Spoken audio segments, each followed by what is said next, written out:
Bonjour, aujourd'hui on va voir l'étonnant pouvoir des couleurs de Jean-Gabriel Causse. C'est un designer et spécialiste de la couleur. Il ouvre son ouvrage par une révélation essentielle. Les couleurs influencent profondément nos émotions, nos comportements, notre créativité et nos décisions, et même nos performances.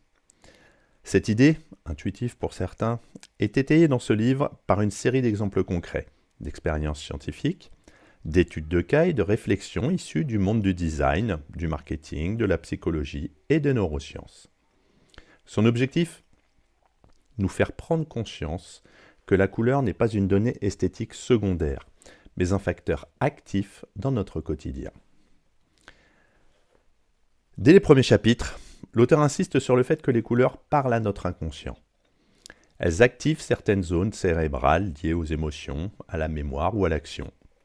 À titre d'exemple, le rouge accroît la vigilance et attire l'attention, raison pour laquelle il est omniprésent dans les panneaux de signalisation ou d'alerte. Le bleu apaise, stimule la concentration, favorise la créativité. On le retrouve dans de nombreux open space, dans les hôpitaux également. Le vert est associé à la nature, à l'équilibre, à la vitalité.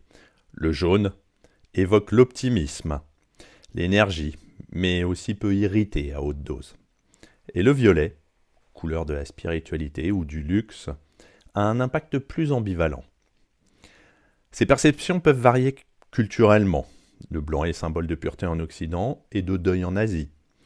Mais certains effets semblent universels, notamment ceux liés à la physiologie humaine, comme le fait que certaines teintes activent la production de dopamine ou de cortisol. Des expériences fascinantes et des applications concrètes.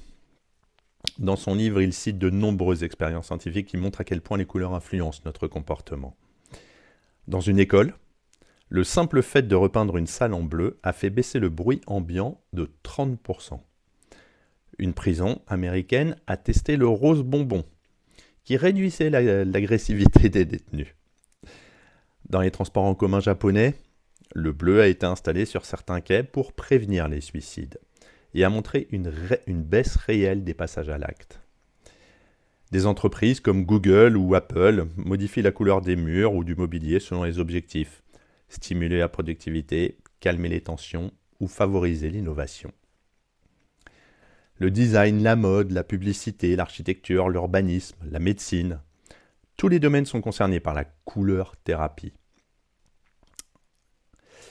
Même la gastronomie en tire profit. Les couleurs de l'emballage et des assiettes influencent la perception du goût et de l'appétit. Dans la deuxième moitié de l'ouvrage, Jean-Gabriel Causse propose une sorte de guide pratique pour améliorer son environnement par la couleur. Chez soi, des couleurs chaudes pour les pièces de vie, teintes apaisantes dans les chambres, tonalités neutres ou dynamiques dans les espaces de travail. Au travail, adapter les ambiances selon les fonctions, créatives, techniques, relationnelles. Dans les vêtements, utiliser les couleurs pour gagner en confiance, créer un impact émotionnel ou soutenir une intention. Et dans l'éducation, utiliser la couleur pour stimuler les apprentissages, améliorer la concentration ou apaiser l'agitation. Il rappelle aussi que les couleurs ne se limitent pas à la peinture des murs ou des vêtements, mais s'expriment dans la lumière, dans les matières, les textures, les objets. Et que même les daltoniens perçoivent des effets émotionnels, bien que différents, évidemment. Jean-Gabriel Causse termine son livre par un plaidoyer. Dans un monde souvent gris, normé et bétonné, ramener de la couleur, c'est aussi ramener de la vie.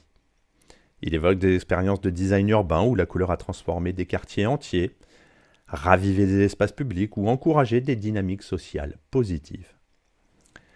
La couleur devient ainsi un levier de changement individuel et collectif, un outil doux mais puissant pour créer du lien, de l'envie, de la joie, de la sérénité. Elle peut favoriser le mieux-être sans passer par des injonctions lourdes ou des dépenses massives. Si on analyse le livre, c'est un livre accessible, intelligent, vivant. Le premier mérite de Jean-Gabriel Causse, c'est d'avoir su rendre un sujet complexe et scientifique très accessible. Son style est clair, fluide, souvent teinté d'humour. Il s'adresse au grand public sans sacrifier la rigueur. Chaque affirmation est étayée par des références, des expériences ou des observations concrètes. Le livre se lit comme une promenade sensorielle et intellectuelle. Il suscite la curiosité, réveille l'attention aux détails, donne envie d'agir immédiatement sur son environnement. À une époque où la psychologie, la santé mentale et la qualité de vie sont au cœur des préoccupations, l'étonnant pouvoir des couleurs apporte un regard original et optimiste. Il ne propose pas de solution miracle, mais des pistes concrètes, modulables, à la portée de chacun. L'ouvrage remet en lumière un savoir ancestral, c'est-à-dire la symbolique des couleurs a toujours existé dans les cultures traditionnelles, tout en le modernisant par les données scientifiques actuelles. On peut considérer que c'est une œuvre au croisement des disciplines, le livre se distingue par sa richesse interdisciplinaire. On y retrouve des éléments de neurosciences, de psychologie comportementale, de design, d'art visuel, de marketing et de philosophie du bien-être. Donc il n'y a pas de personnage à part entière, mais par contre il y a plusieurs profils types. Donc le manager stressé. Ce profil cherche à améliorer le bien-être de ses collaborateurs ou à booster leur productivité. Il découvre que des changements simples, comme repeindre une salle de réunion en bleu ou ajouter des plantes vertes, peuvent avoir un effet mesurable. Le parent ou l'enseignant attentif, il souhaite créer un environnement stimulant et apaisant pour les enfants. Le livre propose des astuces pour jouer sur la couleur dans les chambres ou les salles de classe. Le citadin désenchanté, il vit dans un univers gris, normé, et découvre que l'introduction de couleurs dans son quotidien, le logement, le mobilier urbain, les vêtements, peut agir comme un antidépresseur naturel. Et enfin, le créatif ou designer. Le professionnel du design, du marketing ou de l'architecture trouvera dans ce livre des données utiles pour affiner son approche. Il y puisera aussi une légitimation scientifique de son intuition créative. Ces figures ne sont pas incarnées par des prénoms ou des récits développés, mais elles jalonnent le texte, et le lecteur peut d'ailleurs facilement s'y projeter.